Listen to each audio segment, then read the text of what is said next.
ஆனா இது உண்மையா பொய்யா அப்படிங்கிறது வந்து அந்த சம்பந்தப்பட்ட நபர்களை தாண்டி யாருக்கும் தெரியாது. தெரியாது. இப்ப இவர்கிட்டயும் அதுக்கான ஆதாரங்கள் இல்ல. சொல்றாங்க. அந்த சுசித்ரா மட்டும் இல்ல. அந்த பேட்டி கண்டவர், அந்த நிறுவனம் எல்லாருமே மனநோயோன்னு நம்ம நினைக்க தோணுது. தனிப்பட்ட ஒருத்தவங்க விஷயங்கள்ல போய் எப்படி நீங்க உள்ள நுழைய முடியும்? இது ஒட்டுமொத்தமா பார்த்தா தான் சொன்னேன், ஒரு சமூக மனநோயாவே மாறிடுச்சு. ஏன்னா அதை வந்து ஒரு 10 லட்சம் பேருக்கு மேல ரசிச்சு பார்க்குறாங்க. பள்ளுப்பற படிக்காத பள்ளுப்பறையர்கள் பேசுற மாதிரி இருக்குன்னா, நீ வந்து ஒரு டீசெண்டான பிராமின் குடும்பம். அப்ப அது என்ன ஒரு ஜாதி வரி பாருங்க. அதாவது தன்னை ஒரு அறிவாளின்னு நினைச்சிட்டு இருக்கக்கூடிய முட்டாள்கள் சொல்லக்கூடிய விஷயம், அந்த முட்டாளர்கள் வரிசையில் இயக்குனர் வெற்றிமாறன் ஒருத்தர் சமீபத்தில் அந்த லிஸ்ட்ல சேர்ந்தவர்.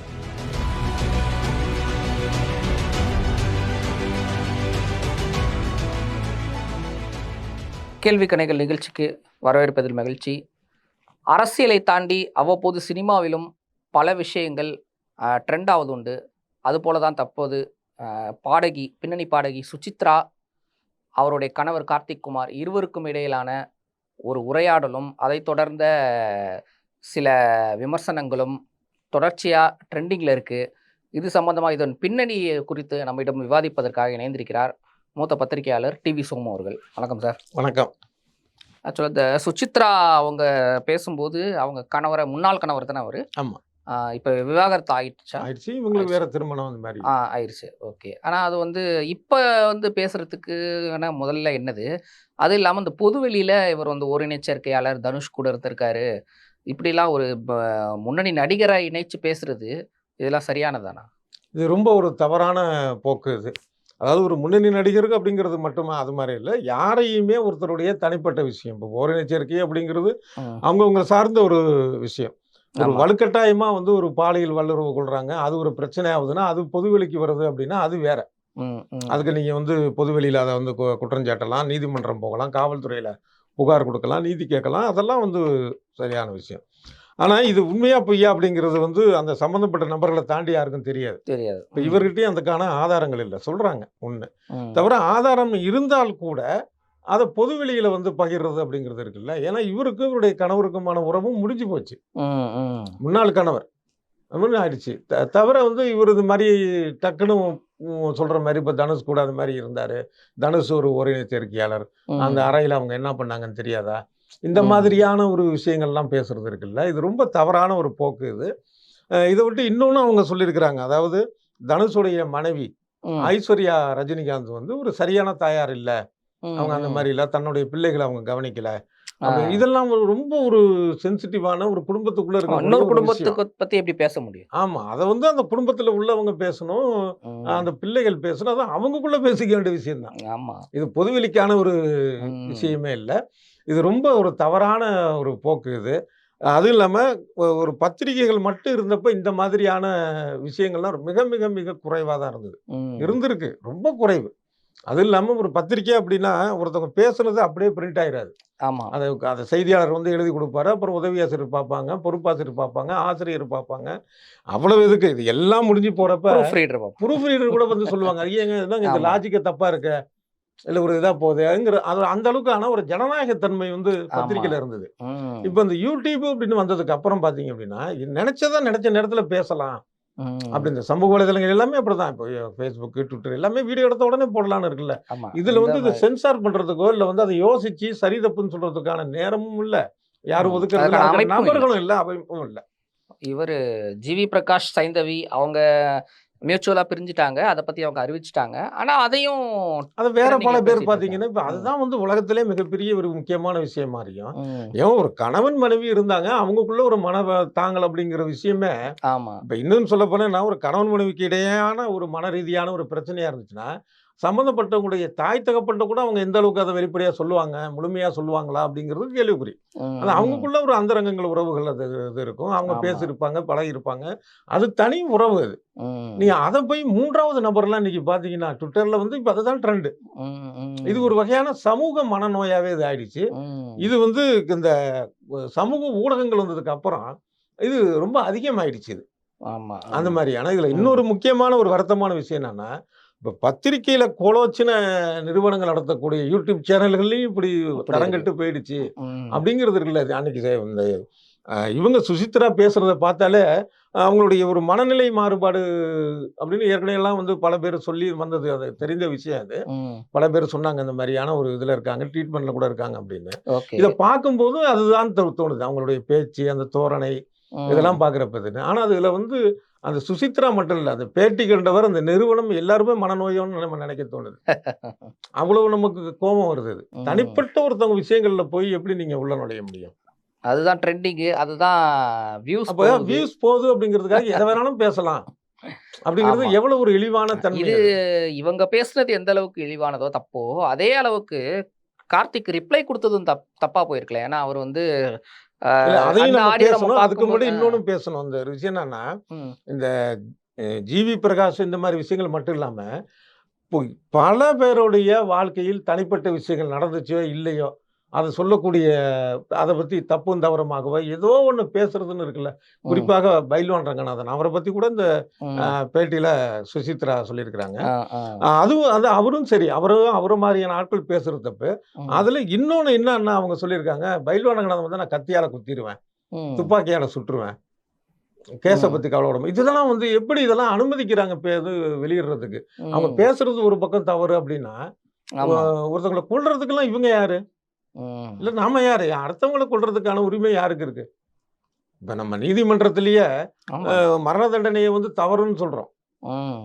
வேற பல தண்டனை குடுங்க. மரண தண்டனைங்கிறது வேண்டாம். அது எப்படி வந்து ஒரு உயிர கொல்றதுக்கானதுன்னு சொல்லுங்கன்னு ஒரு குறள் இருக்கு. ஆமா.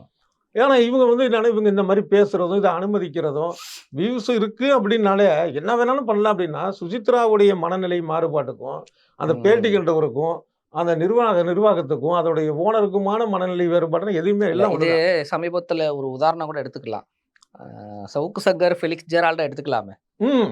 அத வெளியிட்டதுனால இப்ப ஜெரால்டு கைது செய்யப்பட்டிருக்காரு. கையப்பட்டிருக்காரு. இப்ப மன்னிப்பு கேட்டிருக்காங்க. இதெல்லாம் கூட ஒரு முன்னுதாரணமா எடுத்துக்கிட்டு, மத்த சேனல்ஸ்க்கோ, யூடியூபோ ம். அதுக்கு எடிட்லயே தூக்கிரணும்ல. அதுதான் ம். பத்திரிக்கையில அந்த எடிட்டிங்கிறது எவ்வளோ அழகான ஒரு விஷயம் அப்படிங்கிறத, ம். இப்பதான் இன்னும் அதாவது நிழலின் அருமை வெயிலில் தெரியும் மாரி, அந்த பத்திரிக்கையுடைய ஒரு தன்மை, அதோடைய சிறப்பு வந்து இன்னும் ஆ நமக்கு இப்ப தெரியுது. இப்ப தெரியுது. இப்ப இந்த இதான் அந்த குறிப்பிட்ட இந்த ஃபெலிக்ஸு சவுக்கு சங்கர் பேட்டிய கூட அவங்க பிரைவேட்ல போட்டாங்க. யாரும் ம். பார்க்க முடியாதபடி பண்ணிட்டாங்க. முழு ம். பேட்டியுமே பண்ணிட்டாங்க. ஆமா. அப்ப இத்தன வாய்ப்புகள், வசதிகள் அந்த விஞ்ஞானத்துல இருக்குங்கிறப்ப, இருக்கு. ம். வியூஸ் போதுங்கிறதுனால அத இன்னும் அனுமதிச்சுட்டு இருக்குங்கிறதெல்லாம் எவ்வளவு ஒரு இழிவான ஒரு போக்கு அது. ஆமா, ரொம்ப ஆமா. தவறான ஒரு ம். விஷயம். இது ஒட்டுமொத்தமா பார்த்தா அதான் சொன்னேனே, ஒரு சமூக மனநோயாவே மாறிடுச்சு. ம். ஏன்னா, அத ம். வந்து ஒரு 10,00,000 பேருக்கு மேல ரசிச்சு பார்க்குறான். ஏன்னா, அதுக்காக அத சரின்னு நம்ம ஏத்துக்க முடியாதுல்ல. ஆமா, இப்ப மது குடிக்கிறவங்க நெறைய பேர் இருக்கிறாங்க. இருந்து தானே அந்த மது கடைகள மூடணும்னு சொல்றோம். ஆமா. எத்தன பேர் ம். சொல்லி குரல் குடுத்துட்டு இருக்கிறாங்க. ஒரு விஷயம் வந்து மக்கள் விரும்புறாங்கங்கிறனாலே தந்துர முடியாதே. ம். ம். அதுக்கான ரெஸ்ட்ரிக்ஷன் இருக்குது. எத குடுக்கணும் பொது வெளிலங்கிறது இருக்குல்ல. அதுக்கான அடிப்படை தன்மையே இல்ல. இல்ல. ம்.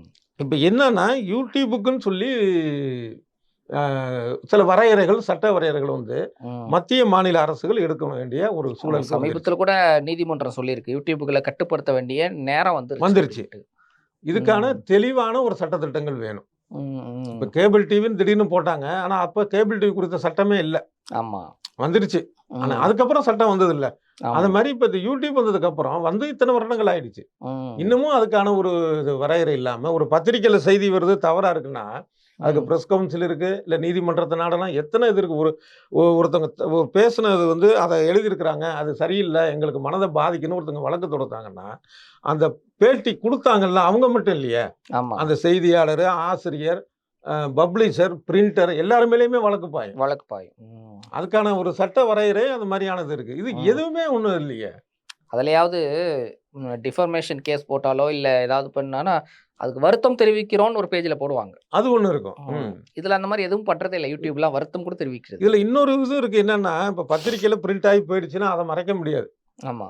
ஆனா, இதுல வந்து பிரைவேட் பண்ணலாம். இப்ப அந்த மாரி இந்த ஆமா. ஃபெலிக்ஸ், அதுதான். சவுக்கு சங்கர் விஷயத்துல பண்ணியிருக்கிறாங்க. ஸோ ம். அந்த மாரி இது ஒரு எதிர்மறையான கருத்துக்கள் வந்ததுக்கு அப்புறமாவது நாங்க அத நிறுத்துறோம்னு இல்லாம, வியூஸ் ம். போதுங்கிறனால அனுமதிச்சிட்டே இருக்கிறது. அது என்ன ஒரு வகையான மனநோய் இது? ம். ம். ஒட்டுமொத்த குரூப்புமே மனநோயான ஒரு குரூப்பால இருக்குது. இதுல இன்னொரு முக்கியமான விஷயம் என்னன்னா, அந்த சுசித்ரா சொன்னதுல, அ போதைப் பொருள் கோலிவுட்ல பெரிய அளவுல பரவி இருக்குன்னு சொன்னது இருக்குல்ல, ஆமா. அதுதான் விவாத பொருளா இருக்கணும். ஏன்னா கமல்ஹாசனோட பார்ட்டில கூட அது போதைப் பொருள்லாம் புழங்கும் ம். அப்படிலாம் சொல்லியிருக்காங்க. அதுக்கு பிஜேபிலாம் வந்து கமல்ஹாசன்ட்ட விசாரிக்கணும் ம். அப்படிலாம் சொல்லியிருக்காங்க. ஏன்னா கமல் வந்து இப்போ லாஸ்ட்டா நடிச்ச படம் விக்ரம். அதுல போதைக்கு எதிரான ஒரு எதிராக. கேரக்டர்ல தான் அவர் நடிச்சே இருப்பாரு. ஆனா அவருடைய பார்ட்டிலயே, அவர் வச்ச பார்ட்டிலயே நடந்ததுன்னு சொல்லி இவங்க சொல்றாங்க. ஆனா இதுதான் விவாத பொருளா இருக்கணும். இதுதான் ஆமா. கவனத்துல இருக்குது. ஏன்னா இது வந்து போதைப் பொருளுங்கிறது ஒட்டுமொத்த சமுதாயத்தை பாதிக்கக்கூடிய விஷயம். ம். இப்ப தனிப்பட்ட 2 பேருடைய வந்து ஒரு விவாகரத்தோ, இல்ல ம். அவங்களுக்குள்ள இருக்கக்கூடிய ஒரு பாலியல் உறவோ, அது வல்லுறவு இல்ல. பாலியல் ஆமா. விருப்பத்தோட கூடிய ஒரு பாலியல் உறவு. ம். இது வந்து சமுதாயத்த பாதிக்க போறது கிடையாது. ஆமா. இந்த போதை வஸ்துங்கிற விஷயம் தானே பாதிக்கும். ம். அப்ப ம். அதுவே வந்து பின்தங்கி போயி, இப்ப ம். இந்த விஷயம் தான் வந்துட்டு இருக்கு. இப்ப தனுஷ் வந்து ம். கார்த்திக் கூட வந்து ஓரினச் சேர்க்கை வச்சுக்கிட்டாரா? ம். இது வந்து ம். ஐஸ்வர்யா வந்து சரியான தாய் இல்லையா? இந்த விவாதம் போயிட்டு இருக்கு. ம். ம். அப்ப எவ்வளவு வந்து மக்கள திசை திருப்புறதுக்கான ஒரு விஷயமாக ஆயிடுது. எது முக்கியம்? எத விவாதிக்கணும்? அது போயிடுது. ஆமா. அது எவ்வளவு பெரிய தவறான ஒரு விஷயமா இருக்குது. கமல் மேல விசாரணை நடத்துவாங்கன்னு நினைக்கிறீங்களா? இந்த கவர்மெண்ட்? நடக்குமா என்னன்னு தெரியல. ஆனா நடக்கணும். ஏன்னா இப்ப கூட்டணியில வேற இணைஞ்சிட்டாரு. ஒருவேளை வந்து ஒன்றிய அரசு முனைந்து நடவடிக்கை எடுத்தா கூட எடுக்கலாம். அதுக்கான போதைப் பொருளுக்கான விஷயம் அவங்கள்ட்டயும் அதிகாரங்கள் இருக்கு. ஆமா. ஆனா அது எடுக்கலாம். ஆனா அது எடுப்பாங்களா அப்படின்னு தெரியல. எடுத்தாலும் அதுக்கான விசாரணை அப்படிங்கிற விஷயம் வந்து ஒரு அவசியமானது தான். ம். அதுல ம். தவறே எதுவும் இது கிடையாது. நான் ஏற்கனவே சொன்னது போல, இவங்க எப்படி சுசித்ரா பேசுனது தப்போ, அதே மாரி அதுக்கு ரிப்ளை குடுத்த கார்த்திக்கோட ஸ்டேட்மெண்ட்டும், அந்த ஆடியோவும் நம்ம எல்லாருமே கேட்டோம். அதுவும் மிக தவறா சொல்லியிருக்காரு. ஒரு சாதி வெறியோட பேசுன மாரி தான் அத பேசியிருக்காரு. அத அது எப்படி ரொம்ப பார்க்குறீங்க? ஒரு கேட்டவுடனே அவ்வளவு ஒரு ஆத்திரம் வந்துருச்சு. நம்ம ஒரு சொல்ற ம். முறைய பார்த்தீங்கன்னா, அ நீ வந்து இங்க வாய வச்சேங்கிற, அங்க வச்சேங்கிற இதெல்லாம் பேசுற. ரொம்ப அநாகரிகமா தர பேசுற. ம். இது வந்து ஒரு படித்த ஆள் மாரியா நீ பேசுற. அ ம். பள்ளு பற படிக்காத பள்ளு பறையர்கள் பேசுற மாரி இருக்குன்னா, ம். நீ வந்து ஒரு டீசென்ட்டான பிராமின் குடும்பம். அப்ப ம். அது என்ன ஒரு ஜாதி வெறி பாருங்க. ஆ, ஆ. அவரு சொன்ன அந்த கேஷுவல் அது அவருடைய குரலாகத்தான் அது வந்து ஆமா. அடையாளம் காட்டப்படுது. அத ம். வச்சு தான் நம்ம பேசுறோம். அவரு இதுவரைக்கும் அதுக்கான மறுப்பு சொல்லல. அது ஆமா. எவ்வளவு ஒரு தவறான ஒரு விஷயம் இது. ஒரு தரம் தாழ்ந்து பேசுவது அப்படிங்கிறது வந்து ஜாதி மதத்துக்கான ஒரு விஷயம் இல்ல அது. எல்லா ஜாதி மதத்திலயும் எல்லா மாரி ஆட்களும் உண்டு. ஆனா ம். ஒரு குறிப்பிட்ட இது வந்து இவங்க இழிவானவங்க அப்படின்னு சொல்லி ஒரு முத்திரைய குத்தி, ஒரு ம். ஜாதிய வந்து சொல்றதுங்கிறது எவ்வளவு ஒரு தவறான மனநிலை அது. ஆமா. ஆமா. அது வந்து ஏன் இன்னும் ஒரு பெரிய அளவுல ஒரு பேசுபொருள் விவாதம் ஆகலன்னே எனக்கு வருத்தமா இருக்கு. ம். இதுக்கு ம். கடுமையான கண்டனங்கள் எழணும். நம்மளுடைய இந்த விவாதத்த பார்த்துட்டதுக்கு அப்புறமாகுது கண்டனம் எழுறது மட்டுமல்ல, ம். அதுக்கான தகுந்த நடவடிக்கையும் அவர் மேல எடுக்கப்படணும். ஆமா. அதுல அவர் ரொம்ப தேவையில்லாத பார்த்தீங்க விஷயங்கள்லாம் ட்ரெண்ட் ஆவுது. ஆமா. இதெல்லாம் பேசப்பட வேண்டிய விஷயம். இப்படிலாம் ம். பேசியிருக்க கூடாது அவரு. ஆமா. ம். இப்ப அதுல ஒரு பார்த்தீங்கன்னா, ரொம்ப ஒரு உயர்ந்த ஆள் மாரி ஒரு வீடியோ ஒண்ணு தனியா போட்டிருக்காரு. அது எப்படின்னா, ம். நான் வந்து இது மாரி அதாவது ஓரினச் சேர்க்கையாளர் அப்படின்னா இருந்தா, நான் அத மறைக்க மாட்டேன். ம். ஓரினச் சேர்க்கையில ஆதரவாளர் நானு. அதனால அவங்க நடத்துற கூட்டத்துலலாம் கூட நான் கலந்துருக்கிறேன். ம். அப்படி நானும் இருந்தா அத வெளிப்படையா சொல்லுவேன். பெருமையா ம். சொல்லுவேன். அது இதுன்னு என்னமோ ஒரு பாலியல் ஆமா. சுதந்திரத்த சொல்ற மாரி சொன்னா, அத கருத்தெல்லாம் கரெக்ட் தான். ம். பாலியல் சுதந்திரங்கிறது அவங்களுக்கான ம். அப்படி பேசுற ஒரு மனசுக்குள்ள எவ்வளோ அழுக்கான ஜாதி வெறி பாருங்க. ஆமா. இதுக்கு ஆக்சுவலா சட்ட ரீதியா நடவடிக்கை எடுக்க முடியுமா? அவர் பேச்சுக்கு. கண்டிப்பா வந்து இதுக்கான சட்ட நடவடிக்கை எடுக்கணும். அதுக்கான வாய்ப்புகள் இருக்கு. இந்திய தண்டனை சட்டத்தில பார்த்தீங்கன்னா, பிரிவு 15 வந்து இத பத்தி சொல்லுது. வன்கொடுமை தடுப்பு சட்டம். அதுல ம். வன்கொடுமைனா என்ன அப்படிங்கிறதுன்னா, இப்ப அவங்கள வந்து ஒரு பொது இடத்துல இயங்க விடாம ஆக்குறது, அவர இழிவுபடுத்துறது, இவங்களுக்கு தானே வாக்கு போடணுங்கிறது, வாக்கு போடக்கூடாதுன்னு சொல்றது, இந்த மாரியானதெல்லாம் வரிசைப்படுத்துறாங்க. அதுல ம். ஒண்ணு அவங்களுடைய ஜாதியை சொல்லி இழித்து பேசுதல். ம். ம். இதுக்கு வந்து 6 மாதத்திலிருந்து 5 வருடங்கள் வரைக்கும் தண்டனை குடுக்கலாம். இதுக்கு வந்து அபராதமும் விதிக்கலாம். ஓ! அந்த அளவுக்கான ஒரு தண்டனைக்குரிய குற்றம் இது. ம். ம். ம். இது 1955லயே ஆரம்ப கட்டத்துல சட்டம் வந்துருச்சு. அதுக்கப்புறம் மாறுபட்டு வந்து அப்புறம் 89ல வந்து ஒரு இளைய பெருமாள் அவர்கள் காங்கிரஸுடைய தலைவராகவும், எம்பியாவும் இருந்தாரு. அவரு தலைமையில ஒரு கமிட்டி கூடி ம். அதுல உள்ளதெல்லாம் சரி பண்ணி ஏன்னா இது வந்து பார்த்தீங்கன்னா, எஸ்சிக்கு மட்டுமானதாக இருந்தது. ஆமா. பழங்குடியினர்ல சேர்க்கப்படல. சேர்க்கப்படும். அவங்களையும் சேர்க்கணும்னு சொல்லி, அவங்க பெரிய ஆய்வுலாம் பண்ணிக்க சொல்லி பரிந்துரை பண்ணி, ம். அதுக்கப்புறம் அது 89ல வந்து ஒரு 95லேருந்து தான் நடைமுறையில இருக்கு. ம். ம். அது ம். சட்டம் கடுமையா இருக்கு. அந்த ம். சட்டத்த வந்து அதாவது இதுக்கு வந்து யாரும் வழக்கு போடணும்னு எதிர்பார்க்காம, நீதிமன்றமே தானாக முன் வந்து இந்த வழக்கு இதுக்கான எடுக்கலாம். விஷயத்த எடுத்து அவங்க செய்யலாம். ம். ஏன்னா, அந்த ம். அளவுக்கு தான் இது பரவிட்டு இருக்கு. பொதுவெளியில பேசி அந்த ஆடியோ வந்துட்டு இருக்கு. ஆமா. அப்படின்னு. இப்ப ம். இதுவரைக்கும் அவரும் வந்து இதுக்கான ஒரு மறுப்பு குடுக்கல.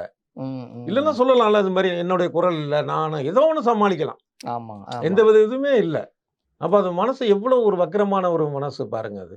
இது அவங்கள பர்சனலாக அவங்கள அட்டாக் பண்ணுறோன்னு சொல்லிட்டு இவர் பேசுனது. ஆனால் இது பல விஐபிக்கள் இந்த மாதிரி பொதுவாக ஒருத்தரை பேசுகிறோன்னு சொல்லிட்டு இந்த மாதிரி பேசிடுறாங்களே, அதுக்கப்புறம் வந்து வருத்தம் தெரிவிக்கிறாங்க. ஆனால் தெரியாமல் பேசுகிறதா இல்லை தெரிஞ்சே பேசுகிறாங்களா? ஆமா, இது மாதிரியானது இருக்கு. பல உதாரணம் சொல்லலாம். ஒரு உதாரணம் சொல்லப்போனா, இந்த சனாதனத்த பற்றி உதயநிதி ஸ்டாலின் அமைச்சர் பேசினாரு. இதுக்கு பதில் சொல்றேன்னு சொன்ன பாஜகவுடைய தமிழ்நாடு தலைவர் அண்ணாமலை வந்து சொன்னாரு, திருப்பன்னூர்னு ஒரு ஊர் இருக்கு. ம். அங்க ஒரு கோயில் இருக்கு. அங்க வந்து பார்த்தா கீழ் ஜாதியை சேர்ந்த ஒருத்தர் கடவுள பார்க்க முடியல. உடனே கடவுள் வந்து அந்த நந்திய விலக சொன்னாருன்னு ஒரு பேட்டி குடுத்தாரு. ம். அந்த வார்த்தை என்னன்னா, அவருடைய வார்த்தை அது கீழ் ஜாதி. ம். தாழ்ந்த ஜாதின்னு சொன்னா தவறு. தாழ்த்தப்பட்ட. ஆமா. ஆனா இவர் என்ன சொல்றாரு, கீழ் ஜாதிங்கிறாரு. ஆ, அது ஆ. அப்ப சர்ச்சையாச்சு. இது ஒரு உதாரணத்துக்காக இவர் மட்டுமல்ல. இதே மாரி ம். பேசுறவங்க இருக்கிறாங்க. இருக்காங்க. இது இந்த அடி மனசுல இருக்கக்கூடிய அழுக்கு. ம், ம், வெளிப்படையா பேசுறப்ப, பழகுறப்ப பார்த்தா நான் எங்க ஜாதி பார்க்குறேன். எல்லாரும் ஒண்ணு மாரி சொல்லிக்கிறது. ஆனா ஆமா. மனசுக்குள்ள வந்து பார்த்தீங்கன்னா, அந்த அழுக்கு அப்படிங்கிற ஒரு விஷயம் இருக்கிற ஜாதி வெறி, அந்த ஜாதி ஆதிக்கம் அழுக்கு வந்து இருக்கு. இது யார் செய்தாலும் தவறு இது. பல ம், பேர் இந்த ம், மாரியான ஒரு எண்ணங்களோடைய விஐபிகள்னு சொல்லிக்கிறாங்க. அது ம், சினிமால இருக்கலாம், அரசியல்ல இருக்கலாம், இல்ல வேற துறையில இருக்கலாம். ஆனா பார்த்தா என்னன்னா, அந்த அழுக்கோடயே அலையிறாங்க அப்படிங்கிறதுக்கான உதாரணமாக அத சொன்னேன் நான். ம், ம். இதையொட்டி ஆ, அந்த விவாதங்கள் வரும்போது சமூக வலைத்தளங்கள்ல சில பேர் பதிவிடுறாங்க, சாதி ஒழியணும்னா பள்ளிகள்ல சாதி சான்றிதழ் கேட்கிறதே ஒழியணும். அதெல்லாம் ஆமா. வந்து சரியா? அதாவது தன்னை ஒரு அறிவாளின்னு நெனச்சிட்டு இருக்கக்கூடிய முட்டாள்கள் சொல்லக்கூடிய விஷயம். அந்த முட்டாள்கள் வரிசையில இயக்குனர் வெற்றிமாறன் ஒருத்தர். ம். சமீபத்தில அந்த லிஸ்ட்ல சேர்ந்தவர். ஆ. அவர மாரி இன்னும் பல முட்டாள்கள் இருக்கிறாங்க. ம். என்ன நெனச்சுட்டா, ஆனா ஜாதி அது எப்படி தான் உதாரணமா அவங்களுக்கு ஏத்த மாரியே சொல்றதுல உதாரணம்னா, தலைவலி தைலம் இருக்குன்னு வைங்க ஒண்ணு. அதுல ம். போட்டிருக்கு தலைவலி தைலம் அப்படின்னு. இந்த தலைவலி தைலத்த தூக்கி போட்டோம்னு வச்சுக்கங்களேன், தலைவலி ஒழிஞ்சிரும்னா எவ்வளோ முட்டாள்தனம். அவ்வளோ கோவம் வருது. ஒரு ஆ. குறைஞ்சபட்ச புரிதல் கூட இல்ல. இவங்கலாம் இல்ல. ஒரு இயக்குனருங்கிறாங்க, சமுதாயத்த பத்தி படம் எடுக்கிறேங்கிறாங்க. ம். ஒரு குறைஞ்சபட்ச புரிதலும், அறிவே இல்லாதவன் தான் இப்படி சொல்லுவான். வெற்றிமாறன் ம், மாரி. ம், அது சாதிங்கிறது எங்க இருக்கு? சான்றிதழ்ல வந்து இருக்கா? ம். ஜாதி இருக்கிறது வந்து சமூகத்துல இருக்கு. நீ இந்த சமூகத்துல. ரோட்ல போகாத, நீ இத படிக்காத, நீ இத செய்யாத, நீ இந்த ம். திருமணம் பண்ணாத, நீ இப்படிதான் இருக்கணும், நீ இங்க வராத, அங்க வராத. இதெல்லாம் சமுதாயத்துல இருக்கு. அது ம். எப்படி இருக்கு? பிறப்பின் அடிப்படையில அவன் பண்றான். பண்றான். அப்ப ம். அதே பிறப்பின் அடிப்படையில அவன குறிப்பிட்டு என்னான்னு தெரிஞ்சாதான், இங்க அவனுக்கான உரிமைய தர முடியும். ஆமா. ம். அதான் இடஒதுக்கீடு. ம். இடஒதுக்கீடுங்கிறது வந்து சலுகை கிடையாது. சலுகை கிடையாது. ம். அது வந்து உரிமை. நீங்க குடுக்காதத கவர்மெண்ட் குடுக்குது. ஆமா. ம். காலங்காலமா வந்து ஒரு ஜாதி இடஒதுக்கீடு இருந்துச்சு. அது ம். மக்களுக்கு எதிரான ஒரு இடஒதுக்கீடா இருந்துச்சு. அது ம். பார்ப்பனர்களுக்கு மட்டுமான இடஒதுக்கீடு. ம். என்ன சட்டம்னு இல்ல. அவங்க வாழ்க்கையே சட்டமாக்கி அவங்க வச்சிருந்தாங்க. ஆ, இவங்க ஆ. தான் படிக்கணும். இவங்க தான் கோயிலுக்கு போணும். இப்படி வந்து 2000 வருடமாக இருந்தது. ஆமா. அத சட்ட வழியாக ஒழிக்கிறதுக்காக தான் இடஒதுக்கீடு வந்துச்சு. இடஒதுக்கீடுக்கு அடிப்படை ஜாதி சான்றிதழ். நீங்க ம். ஜாதி சான்றிதழ வந்து பள்ளிக்கூடத்துல காட்டாத வேண்டாம்னா, அது எப்படி அப்புறம் தீர்வு கிடைக்கும் அது? ம். அதுல இன்னொரு இது பல பேருக்கு புரியாது என்னன்னா, படுமுட்டாளா இருக்கான். கோவம் வருது. என்னன்னா, நான் வந்து வாழ்க்கையில பொருளாதார ரீதியா உயர்ந்துட்டேன். அதனால என் பிள்ளைகளுக்கு வந்து ஜாதி வேண்டான்னு சர்டிஃபிகேட் எடுத்துட்டேன். ஏன்னா ம். முட்டா பயல நாளைக்கே நீ பிச்சைக்காரன் ஆயிட்டீன்னா, உன் பிள்ளைங்க என்ன செய்யும்? நான் நல்லா இருக்கேன். நீ நல்லாவே இதா இருக்கு. பிச்சைக்காரனா ஆயிடுற. ஏதோ தொழில் நட்டம். இல்ல விபத்து ஏற்பட்டுச்சு, கை கால் முடங்கிருச்சு. ம். என்ன தொழில் நட்டம் ஆயிடுச்சு. செயல்படுத்த முடியல. அப்போ உன் பிள்ளைங்களுடைய கதி? 1. இன்னொன்னு இடஒதுக்கீடுங்கிறது வந்து பொருளாதார ரீதியான அடிப்படையானதே அல்ல. இல்ல. பிறப்பின் அடிப்படையில் அது. பொருளாதார ரீதியான இடஒதுக்கீடுன்னு சொல்லி ஏமாத்துறான் சென்ட்ரல் கவர்மெண்ட்ல. ஆனா இடஒதுக்கீடுடைய உண்மையான தாத்பரியம் என்ன? அது வந்து பிறப்பின் அடிப்படையில யாரெல்லாம் இழிவுபடுத்தப்பட்டாங்களோ அவங்களுக்கான விஷயம். ஆமா. அப்ப அது இருக்கிற வரைக்கும் உனக்கு இடஒதுக்கீடு தேவைதானே? ஆமா. இல்ல அது ஒண்ணு நீ மாறப்போறது. என்ன செய்யணும்? அவ்வளவு வந்து ஒரு நல்லவனாக இருந்த, உனக்கு ம். தேவையில்லன்னு நினைச்ச அப்படின்னா, இடஒதுக்கீடு சான்றிதழ் வாங்கிரு. ஏன்னா உன் பிள்ளையோட உரிமைய நீ மறுக்கக்கூடாது பெத்ததுனாலே. ம். வாங்கிரு. நீ ஒரு கல்விக்கோ, வேலை வாய்ப்புக்கோ, அ ம். மகனுக்கோ, மகளுக்கோ அப்ளை பண்றப்ப, நீ இடஒதுக்கீடு சான்றிதழ் வைக்காம அனுப்பு. ஆட்டோமேட்டிக்கா பொதுப் பிரிவுக்கு போயிரும். ஆமா.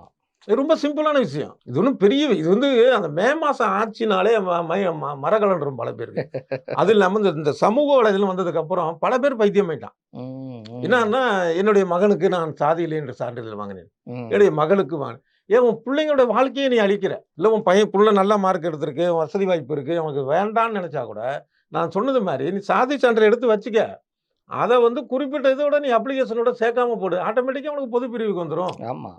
இது எவ்வளோ எளிதான ஒரு விஷயம், சாதாரண விஷயம் இது. உன் பிள்ளைகளுடைய உரிமையை மறுக்காத விஷயம். இப்ப ஏன்னா அந்த சுசித்ரா கணவர்னு வந்து நம்ம வெற்றிமாறன் வந்து இவ்வளவோ பேச வேண்டியதா இருக்கு, இவ்வளவு அலச வேண்டியதா இருக்கு. இதுதான் ஒரு முழுமையான ஒரு புரிதலுக்கான ஒரு விஷயத்துக்காக இவ்வளவு சொல்றேன் நான். தனிப்பட்ட முறையில் அவர் பேசிட்டார், ஜாதியை பத்தி அவர் பேசிட்டாரு, ஒரு ஆடியோ வெளியாயிடுச்சுங்கிறது மட்டும் இல்லை, இது ஒட்டுமொத்த மக்கள் மனநிலை. அதே மனநிலை தான் வெற்றிமாறனுக்கு இருக்கு. அவன் ஒரு பக்கம் தவறு பண்றான், இவன் இன்னொரு பக்கம் அவன் தவறு பண்றான். வெற்றிமாறன் மாதிரியான ஆட்கள் வந்து ஜாதி சான்றலே இல்லைன்னா ஒளிச்சு வச்சா கமலஹாசன் அந்த விஷயத்துல முட்டாள் தான். கமலஹாசன் வந்து ஒரு பெருமையா சொல்லிக்கிறாரு. ஆனா அதுல முட்டாள் மட்டும் இல்ல, அதுல இன்னொரு விதத்துல சொல்ல போனா அவர் ஒரு அயோக்கியர்னு சொல்லலாம் கமல் இந்த விஷயத்துல. நான் வந்து கமலுடைய மிகப்பெரிய ஒரு ரசிகர். நிறைய வீடியோக்கள் வந்து அவருடைய படங்களை பத்தி பேசியிருக்கிறேன். அதுல இன்னைக்கும் வந்து அவருக்கு நிகரான ஒரு நடிகர் இல்லைன்னு நம்பக்கூடிய ஒரு ரசிகர் நான். அதே நேரத்துல இந்த விஷயத்துல அவர் பண்றது அயோக்கியத்தனம் என்னன்னா, என்னுடைய பிள்ளைகளுக்கு நான் வந்து ஜாதி சான்றிதழ் வேணான்னு வாங்கியிருக்கேன்னு சொல்லி ஒரு தடவை பேட்டி கொடுத்தாரு. அவர் வந்து முற்படுத்த சமுதாயத்தை சேர்ந்தவர். ஜாதி இல்லைன்னு சர்டிஃபிகேட் வாங்கினாலும் முற்படுத்தனத்துக்கு தான் போவோம், அவருக்கு எந்த இழப்பும் இல்லை. ஆனா இடஒதுக்கீடு தேவைப்படக்கூடிய ஒரு பிற்படுத்த வகுப்பை சேர்ந்த இல்ல பட்டியலினத்தை சேர்ந்தவங்களா இருந்து அவங்க வந்து ஜாதி இல்லைன்னு வாங்கினாங்கன்னா அந்த உரிமையை அவங்க இழக்கிறாங்க. அப்ப அவர் அதை தெளிவா சொல்லிட்டு சொல்லணும். நான் பாப்பான், எனக்கு வந்து சும்மாவே இடஒதுக்கீடு கிடையாதுயா, பொதுப்பிரிவு, அதனால நான் வாங்கிட்டேன், எனக்கு இழப்பு இல்லை. ஆனா நீ அது மாதிரி இல்லை, ஒருவேளை என்ன ஃபாலோ பண்ணக்கூடியவங்க வந்து முற்பட்ட வகுப்பினராக இருந்தீங்கன்னா நீங்க வாங்குங்க. பிற்படுத்த வகுப்பினரோ இல்லை பட்டியலினத்தில் சேர்ந்த கூட இந்த மாதிரி இடஒதுக்கீடுக்கான வாய்ப்புள்ள ஆட்கள் பண்ணக்கூடாது. வேணும்னா உங்க பிள்ளைகளுக்கு வந்து அந்த அப்ளிகேஷன் இல்லாத அனுப்பாம விடுங்கன்னு சொல்லியிருக்கணும். எல்லாத்துலயும் தெளிவா பேசுறவர். இந்த புரட்சியாளர்கள் என்ன செய்வாங்கன்னா அந்த ஜாதி சான்றிதழில் போய் தான் நிற்பான், ரோட்டுக்கு இறங்கி நடக்க மாட்டான். அறகுறையா சினிமா எடுப்பான், ஜாதியை பத்தின விஷயங்கள் எடுப்பான் போவோம். இவன் அறகுறை சினிமா எடுத்தவொடனே தன்னை ஒரு பெரிய புரட்சியாளராக நினைச்சிட்டு பேச ஆரம்பிச்சிடுறாங்க. அதே மாதிரி இந்த மைக்கை தூக்கிட்டு ஓடுறக்கூடிய முட்டாள்களுக்கும் தெரியறது இல்லை, பெரும்பாலானவர்களுக்கும் முட்டாள தான் இருக்கான். என்னன்னா அவன்கிட்ட போய் வந்து ஒரு அணுவிஞ்ஞானி சம்பந்தமான கேள்வி கூட கேட்பான் போல இருக்கு. ஒரு படத்தை டைரக்ட் பண்ணிட்டு வந்துட்டான்னா அவன்கிட்ட போயிட்டு இது வந்து இதோட ஃபார்முலா என்னங்க அப்படின்னு அவனோட பதில் சொல்லுவானுங்க போல இருக்கு. இதான் ஃபார்முலா அப்படின்னு இதை ஒன்று வாய்க்கு வந்து A2Z B² அப்படின்னு நம்ம மேக்ஸில் படிச்ச இதெல்லாம் தூக்கி விட்டு இங்கே வந்துடுவாங்க போல இருக்கு. இது அடிப்படையே தப்பா இருக்கு. அதனால தான் நான் இவ்வளவு விரிவா சுசித்ரா மேட்டர், அவன் கணவன் மேட்டர்ல ஆரம்பிச்சு இவ்வளவு விஷயங்கள் நம்ம பேச வேண்டியது இருக்கு, தெரிஞ்சுக்க வேண்டியது இருக்கு. பல பேருக்கு புரியல, பல பேர் பேசுறது இல்லை. அதுக்காக தான் பேச வேண்டியதா இருக்கு. ஒரு புரிதல் வரணும். சொன்ன மாதிரி சமூக ரீதியான இதுல ஒரு மாற்றங்கள் வரணும். அதை நம்ம தொடர்ச்சியா நம்ம வீடியோக்கள் மூலம், பேச்சுக்கள் மூலமும் நம்மளும் தொடர்ந்து சொல்லிக்கிட்டே இருப்போம். நேர்காணல் பங்கேற்றமைக்கு நன்றி.